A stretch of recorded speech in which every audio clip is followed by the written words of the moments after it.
They say the left hand, it drop mountains. They say the right hand, be slaying dragons. All right, guys. So genuinely, this is a very intriguing card going on in Australia. Y'all can save the date. It's gonna be an action-packed January for the sport of boxing in 2026. But I'm gonna talk about two fights, same card, two fights, January 16th, out there in Australia. You're gonna have Nikita Tszyu, the Butcher, obviously the younger brother of Tim Tszyu, also the son of Kostya Tszyu, boxing great. You know, Nikita Tszyu will be in his 12th professional fight, and he's taking a step up in class, and he's going to be fighting for the WBO international middleweight title, the vacant WBO international middleweight title.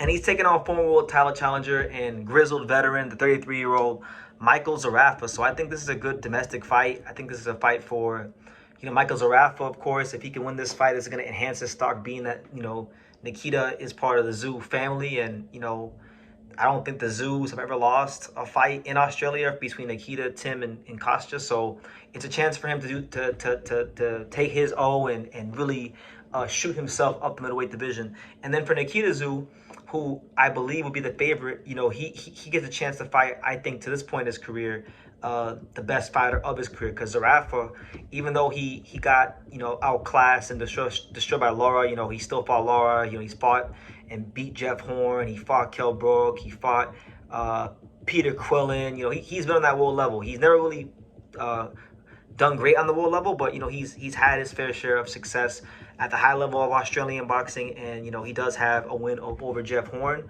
So, you know, he's had some success to gloat about in his career at the world level, and just especially at the Australian level. So it's a good fight.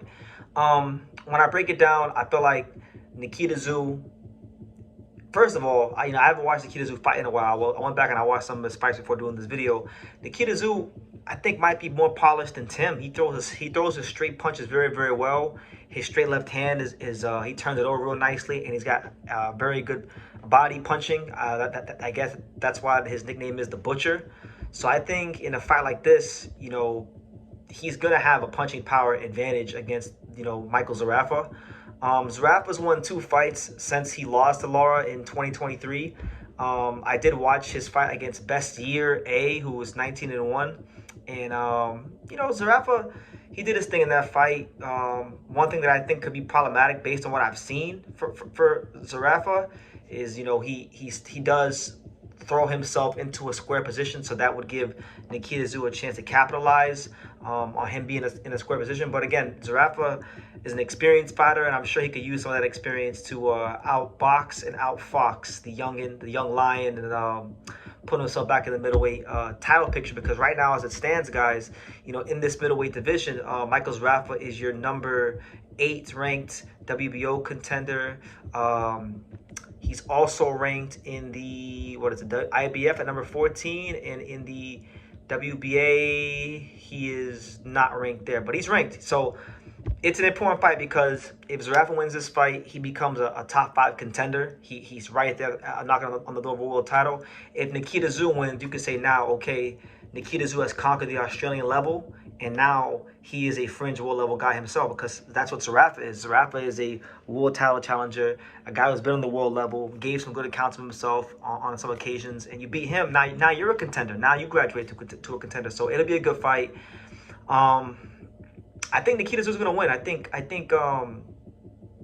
from what I've seen from Zerafa, I think Nikita has a speed advantage. I think he has a power advantage. And, you know, even though Zerafa is the more experienced guy, he's been stopped a couple times. And you know, I think he's gonna need to box a career best performance to beat Nikita Tszyu, in my opinion. So I think Nikita Tszyu will stop him.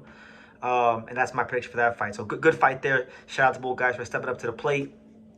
The other fight on the card that I want to talk about is a welterweight fight, and it's got very important implications for the welterweight division. You're going to have Liam Paro, you know, former IBF 140-pound champion. He just made his welterweight debut recently. He fought David Papo. Actually, he's had 2 fights at welterweight. He fought Jonathan Navarro, stopped him, and then he fought David Papo. Papo, you know, in that fight, he had Paro hurt. In that fight, he was 30-0, good veteran. By the way, Paro was fighting Paddy Donovan, so we'll get to Paddy Donovan in a second. But when Paro fought Dea Papo, Papo was getting his respect with that left hand a lot. And he's not like a noted puncher. Like he's an accurate puncher, but he's not like a regarded puncher in the weight class. He has like 5 knockouts in 30+ fights, so he's not a big time puncher. But I feel like Paro, from what I saw, he looked a little small for this weight class, and I don't know if what he was able to do 140 will translate to 147. Truthfully, I'll be honest, I don't believe in Liam Paro as a 47 pounder. I think he was a good 40 pounder. I don't really believe on him based on what I've seen with him as a 47 pounder. And he's going to be taking on Paddy Donovan, who, you know, he lost his last fight to Lewis Crocker, but a lot of people feel like he won and he should be the IBF champion right now, but he got knocked down twice. So it's a chance for Paddy Donovan to get back into the fold and really become a champion again. I think he's going to outbox Paro. I don't think Paro has the physicality or the timing to beat Paddy Donovan. I think Paddy Donovan is the superior boxer. I think Paddy Donovan's the bigger puncher. And I think Paddy Donovan is going to respond very well to the Lewis Crocker defeat, just as long as he's strong up here.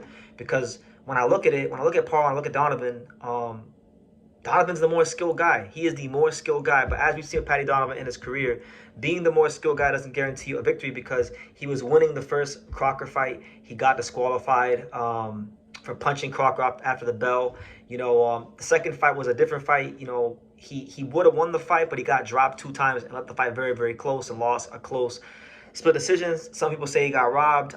I can't really complain if it would have went either way. I thought it was a close fight, but you know, I think the key for Paddy Donovan is consistency, and I think with Paro, you know, he should beat him. So give me Nikita Tszyu by stoppage and give me Paddy Donovan by points, and I think those are the guys that'll be victorious. But very good fights. You know, whoever wins the Zerafa Nikita fight becomes a bigger contender in the middleweight division. Whoever wins the Paddy Donovan versus Paro fight, I'm pretty sure it's an IBF eliminator, because they're both the highest ranked guys in the IBF. So the winner of this fight could become Lewis Crocker's next opponent, as they'll be the mandatory challenger to his IBF title. So really important stuff going on in Australia.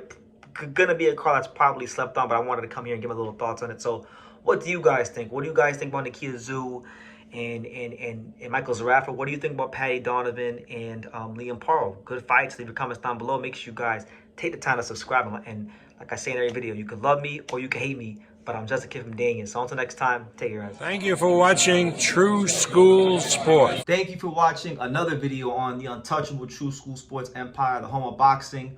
We're on the road to 100,000 subscribers, guys. So help us keep being great. Help us keep pushing out that real boxing content for the fine folks all around the world. And make sure you jab, you hook, you Mike Tyson, you Mayweather that subscribe button. Pops, show them how do they gotta hit the subscribe button. Pop, pop, pop.